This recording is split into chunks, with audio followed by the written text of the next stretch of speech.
आज आपण super creamy mango ice cream करणार आहोत। 4 आंबा घेतला आहे। 2 आंब्याचा मँगो आईस्क्रीम करायचा। 1 बाउल दूध असा पातेल्यामध्ये घालून चांगला आटवून घ्यायचा।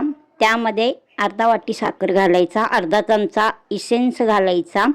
दूध चांगला उकळून घ्यायचा। चांगला घट्ट झाल्यावर खाली पातेले ठेवायचा। त्यामध्ये हा आंब्याचा जो गर काढून मिक्सरमधून बारीक करून घेतला आहे तो घालायचा। मग तो परत मिक्सरमधून असा पेस्ट तयार करून घ्यायचा। मग असा हा एका डब्यामध्ये हा सर्व आंब्याचा पेस्ट घालायचा, फ्रीजरमध्ये ठेवायचा। 7 ते 8 तास तो फ्रीजरमध्ये ठेवायचा।